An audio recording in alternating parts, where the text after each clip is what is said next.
Alors, nous sommes au début de l'année, une année vient de se terminer, une autre vient de commencer. D'habitude, on prend des décisions, on prend des résolutions pour ne pas reproduire les erreurs des années précédentes et pour faire mieux l'année qui vient de commencer. La plupart d'entre nous, c'est des projets, peut-être ce sont des erreurs. Alors, on décide de faire ce qui est bien. Alors, une chose à savoir, c'est que on n'a jamais toujours le contrôle sur le temps et sur les événements. Alors, écoute cette histoire, je pense que ça va te faire beaucoup de bien.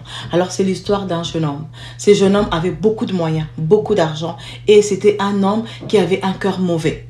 Il commettait des crimes, il tuait, il volait, il faisait tout ce qui était mal dans la société, mais il avait un avocat.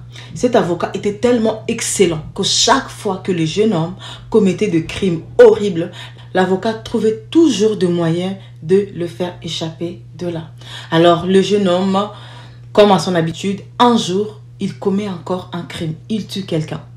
Alors, il dit à ses amis, à sa famille, ne vous en faites pas, vous êtes là à avoir peur pour moi, n'ayez pas peur. Mon avocat est excellent, comme d'habitude, il va venir, il va me défendre et il va me faire échapper de la peine de prison. Alors, il arrive, il se donne rendez-vous avec son avocat au tribunal. Il arrive au tribunal, sa famille, ses amis sont là, l'avocat n'est pas là. Alors, inquiet, où est l'avocat? Tout le monde cherche. Les avocats du côté des accusateurs sont là, tout le monde est là, les jurys, tout le monde est là, mais son avocat n'est pas là.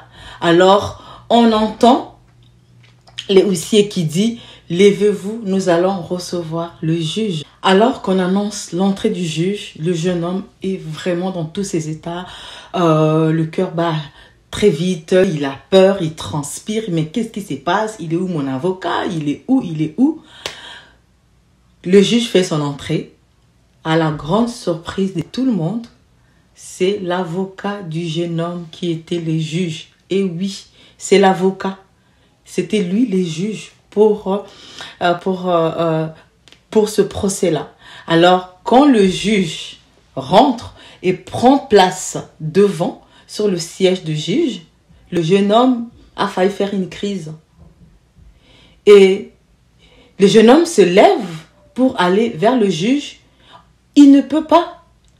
Les policiers qui sont dans la salle, les huissiers qui sont là, l'en empêchent. Tu ne peux pas l'approcher. C'est un juge, c'est pas ton avocat. Alors, le juge se lève. Les procès commencent. Les accusations commencent à tomber de l'autre côté. Et le juge demande au jeune homme, il est où ton avocat? Alors, le jeune homme répond, mais c'est vous. Le juge lui répond, non, non, non, non, non, tu fais erreur. J'ai été ton avocat pendant un moment.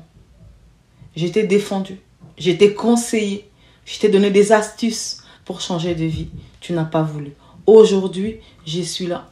Je suis le juge de ce procès. Je ne suis pas ton avocat. Je suis là pour juger. Alors, au grand désespoir des amis qui ont accompagné le jeune homme, de la famille, et de tout le monde, et même du jeune homme lui-même, il n'avait pas d'avocat. Et personne ne pouvait le défendre en ce moment-là. Le jeune homme, il n'y avait personne pour le défendre. Alors le juge a tranché. Il méritait la peine principale. Emprisonnement à vie. La morale de cette histoire est que Jésus est venu en tant que défenseur, avocat, réparateur, consolateur, libérateur pour nous sauver du péché. Alors en ce moment, Jésus agit comme l'avocat de ce jeune homme.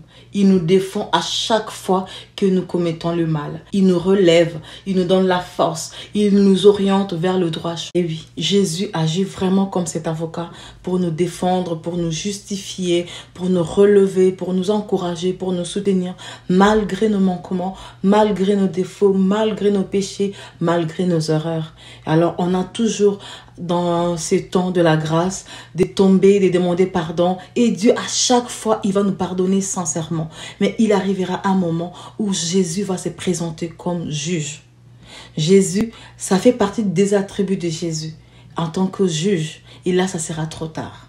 Alors, Ne soyons pas comme ces jeunes hommes-là, alors que nous avons l'opportunité, alors que nous avons le temps, alors que nous avons la possibilité. Jésus, l'avocat par excellence, est là pour nous défendre, pour nous justifier, pour plaider en notre faveur. Mais il arrivera un moment où Jésus va prendre la place de juge.